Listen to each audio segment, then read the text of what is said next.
Hi guys, how are you doing today? It is Monday. Woo! The start of the week. Although at the moment, I don't know about you, but I'm not quite sure what day it is because it all seems to be merging into one. However, I've decided that I'm still going to take Sundays off to recharge and regenerate and refill my batteries and make my cup fulleth, and then I can get back to it for the rest of the time. So today, quick weather report. Today the sun is shining, but it's also a little cloudy and also sometimes a little bit rainy too. I haven't been out for a walk yet, but I did sit out in the garden eating my lunch, and my flatmate stuck her head out the window and said, "What are you doing? It is absolutely freezing." But I shouted back to her. She's from Estonia originally, and I shouted back to her, I said, "This is being British," and she thought that was absolutely hilarious and took a boomerang of me and probably has posted that online now. So anyway, I have been thinking about all sorts of things that make me happy to share with you guys, and maybe you will also share these things with me that make you happy too and keep us going in these tough times. And one of these things that makes me super happy in life is the fact that I absolutely love breakfast. Now, I promise that not all of my videos will be about food, even though the last 3 that I've done have been about sourdough bread. I promise I won't always go on about food, but I have been told in my sessions that I teach many a time that people always come away from it feeling hungry, depending on what I'm teaching, of course, but they always come away feeling inspired and slightly hungry. So I must have a gift to feed and to inspire in that way. So today I thought about breakfast. I thought about all the breakfasts I love. Woke up this morning and I remembered that I had this, I'm not advertising, I had this in my fridge that I bought the other day, some pain au chocolat, because I've been thinking, how am I not going to be able to survive this whole time without any pain au chocolat? It is one of my favourite breakfasts to have. It brings back amazing memories of when I popped to France, the south of France, usually in a couple of weeks every year, in the middle of April every year. For the last 2 years, I've been going to a place called Nîmes in France, where they've got the second biggest gladiatorial ring in the world. And I discovered Nîmes 2 years ago when my colleagues, at the end of my storytelling gig that always finishes around at the middle of April, they said to me, "What are you going to do this year?" And I said, "Right, I'm just going to pick something random online." And they're like, "What?" And I said, "Yeah, I'm going to pick something random." I'm single. I've can do these things sometimes. I needed a little bit of a breakaway, so I said, "Right, well, the first thing that comes up on TripAdvisor, I will book. Sorry, Skyscanner, I will book." So I looked it up. It came up as France. Then I clicked on France and the first thing came up as Nîmes, and I clicked on that and it said it was a very reasonable price, so I bought the ticket. And this was all done in a matter of minutes, and all the girls in the office were just absolutely laughing at me. This was at 2 Temple Place where I work. Usually during January and April each year, and they said, "What, have you got accommodation?" I'm like, "No." So I started to look for accommodation and found this really nice place, and then I flew to Nîmes, and it just turned out that I was about 5 minutes walk from the most amazing boulangerie in the whole of Nîmes by complete chance, and it was just a lovely break. I did it again last year, but I went in the summer and spent some more time last year wandering around and also going out and about to different places just on the bus. It's amazing. They've got an amazing transport system. For about €1, you can get to see all these different landmarks where you're out there, all these different beautiful towns like where Van Gogh lived, and just travel around. It's just fantastic. So breakfast, croissant, that is one of my ultimates. Cup of coffee, although I'm doing decaf at the moment, but cup of coffee, that just to die for. However, today, I was inspired by a few posts yesterday on Instagram, but today I had a second breakfast. So I had my croissant very early this morning, and then I decided, what is it I really fancy? And I thought, I know what, a full English a full English breakfast. Now, according to the English Breakfast Society, yes, there is an English Breakfast Society, a full English breakfast comprises of these things: back bacon, eggs, British sausage, baked beans, fried tomato, fried mushrooms, black pudding, and toast. Now, I will say then, in that case, I did not have a full English breakfast this morning. I had back bacon, eggs, sausage, beans, tomato, and some toast. That's what I had this morning. And every single mouthful was an absolute delight.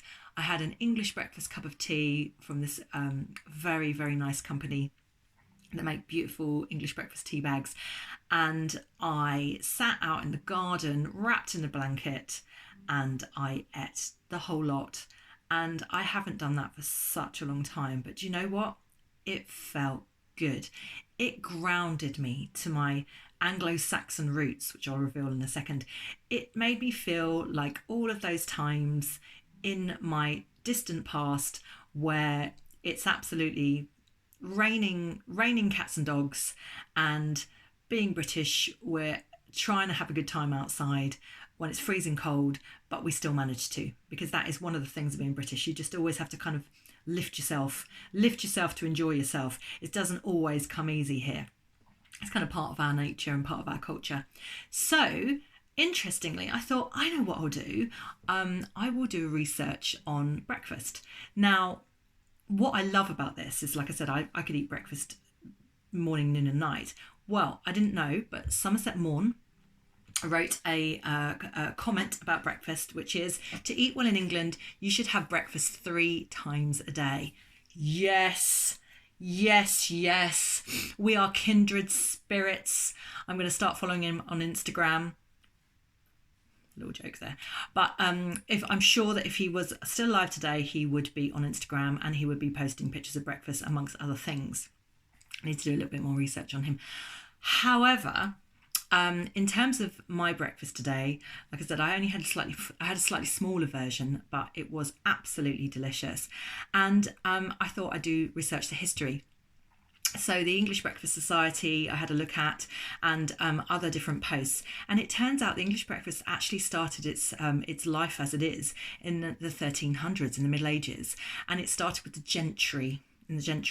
And they were the landowning gentry, so they were the country folk who had massive estates where all of their staff and servants used to live, groundskeepers, men, women, and one of the things that they used to do was host massive breakfast, because at this time they would have had 2 meals per day, not the 3 that we have today, and that's to do with the Catholic Church saying that eating too early was a sin, apparently. So I've just been reading. So 2 meals a day, and also the idea of a wedding breakfast comes from this time too, because again you had to get married before noon if you were going to get married in church, so your wedding breakfast would come after that, so because it would be the first breakfast as man and wife. So this comes also from the 1300s, from that time, which is absolutely brilliant. So the landed gentry, the guardians, felt themselves the guardians of the countryside, and also the heirs to the ancestors. Their ancestors were pure blood Anglo-Saxon. That is where the English breakfast comes from. Who'd have thought? I thought it came from the greasy spoon just down road. No, it comes way back to the Middle Ages. But again, as I spoke about with Christmas, the Victorians and the Industrial Revolution turned it into something of what kind of spectacle that it is today. So at that time, the Victorians, who were going back to these kind of traditions, they decided to use the English breakfast as another way, or the same way as the guys, the gentry in the Middle Ages, to show off their wealth. So before their shooting parties and their massive country estates, they would be having English breakfasts, or if they just before they were going off on long journeys. But these would also be substituted with things like kedgeree, which is absolutely delicious from the times of the Raj, and kippers and fish, those kind of dishes that we sometimes see. So super interesting. So that's what the Victorians would have done. And again, Isabella Beaton, who I spoke about the other day in her book in 1861, Household Management, she said a hearty breakfast would set you up for the day. It wasn't until the Edwardian times, just after Victorian times, Queen Victoria's son Edward came to the throne, that actually it started to get a bit more mainstream, and then the everyday common folk like me would start. I don't know why I'm doing a West Country accent. Would start to eat this for an everyday, and the common full English breakfast would come into fruition. Again, like I said earlier, I would have all of those things, but also juice and then toast with jam or marmalade. And this was the time in Edwardian era when actually you would start to be seeing this in hostelries and bed and breakfasts and grand country hotels. And I found out that actually by the 1950s, almost half the population of England would be eating a full English breakfast every day for breakfast. That is epic. That is awesome. This is the stuff that got us through things. And that's probably why somewhere deep down in my psyche, somewhere deep down in my Anglo-Saxon blood, that I felt the reason to have an English breakfast today, or at least I'm giving it that reason because it is so full on, and it is there's a lot of calories going on, and I'm not advocating that in any way, but as a special treat from time to time to get us through hard times, it's always the best thing to do, the thing that you really want and you really love, and that's the way that I work anyway.